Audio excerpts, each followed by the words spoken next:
ప్రియమైన దేవుని పిల్లలారా, ప్రభువైన యేసుక్రీస్తు వారి పేరిట ప్రతి ఒక్కరికి శుభాభివందనాలు తెలియజేస్తా ఉన్నాను. ఈ ఉదయకాలం పరిశుద్ధ గ్రంథము నుండి దేవుని వాక్యాన్ని చదువుకుందాం. పరిశుద్ధ గ్రంథము నుండి పేతురు గారు రాసిన మొదటి పత్రిక 4వ అధ్యాయము 3వ వచనాన్ని చదువుకుందాము. అన్యజనుల ఇష్టము నెరవేర్చుచుండుటకు గతించిన కాలమే చాలును. దేవుడు తన మాటలు మనందరి కొరకు దీవించునుగాక. ఆమేన్.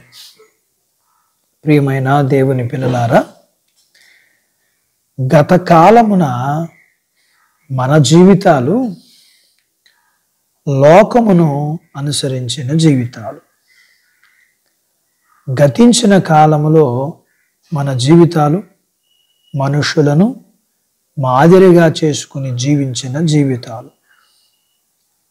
గతించిన కాలములో పోకిరీ చేష్టలతో జీవించిన జీవితాలు. గత కాలమున మన జీవితాలు దురాశలు కలిగిన జీవితాలు.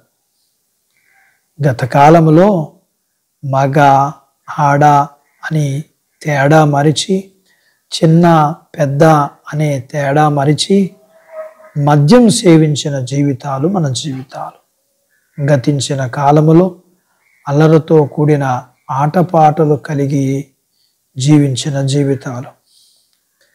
గత కాలపు జీవితం త్రాగుబోతులు విందులు కలిగిన జీవితాలు.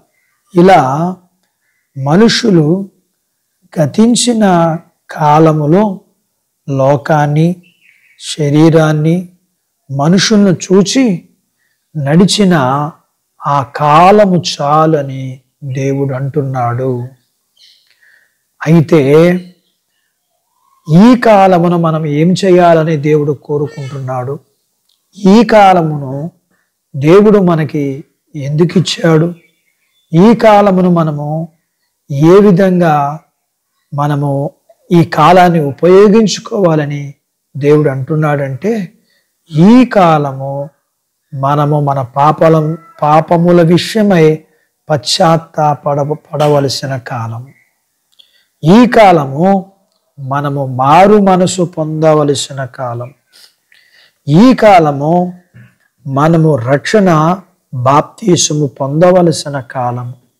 ఈ కాలము మనము ప్రార్థించవలసిన కాలం. ఈ కాలము ప్రభువు కొరకు మనము పనిచేయవలసిన కాలము. ఈ కాలము మనము భక్తి కలిగి జీవించవలసిన కాలము. ఈ కాలము ప్రభువు కొరకు మెలకు కలిగి జీవించవలసిన కాలము.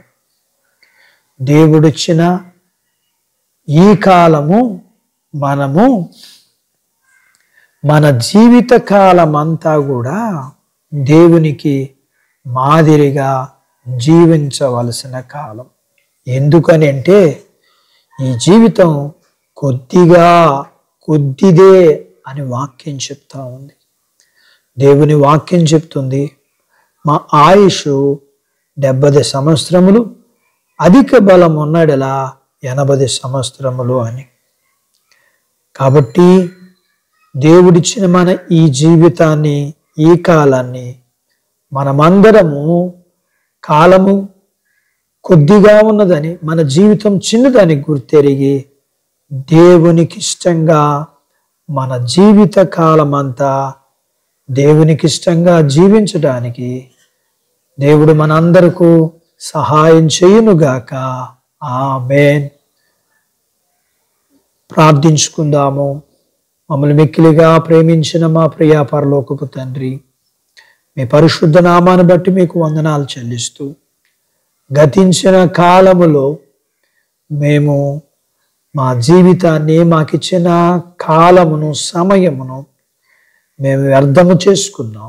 అయితే ఇప్పుడు మీరు మాకిచ్చిన ఈ జీవితం అది కొద్దిగా చిన్నగా ఉన్నదని, కాలము సంకుచితముగా ఉన్నదని, తక్కువగా ఉన్నదని మీరు మీ లేఖనములోంచి మాట్లాడి ఉండగా, ఈ జీవితాన్ని, ఈ కాలాన్ని మేము ఏ విధంగా సద్వినియోగం చేసుకోవాలో మీ పాదాల దగ్గర మీ లేఖనాన్ని మేము నేర్చుకుని దాని ప్రకారం జీవించి మేము మీకు ఇష్టలుగాను మీకు మహిమకరంగా ఉండగలగటానికి మా జీవితాన్ని సద్వినియోగం చేసుకోగలగటానికి మా కాలాన్ని మేము సద్వినియోగం చేసుకోగలటానికి వాక్యం వింటున్న మీ పిల్లలందరికీ మీరు దయచేయమని యేసు ప్రభువారి నామములో ప్రార్థిస్తూ వాక్యం వింటున్న మీ పిల్లలందరి జీవితాల్ని వారిని వారి కుటుంబాల్ని వారి కలిగినంతటినీ మీరు ఆశీర్వదించమని యేసు ప్రభువారి నామములో స్తుతించి ప్రార్థించి వేడుకుంటున్నాము తండ్రి. ఆమేన్.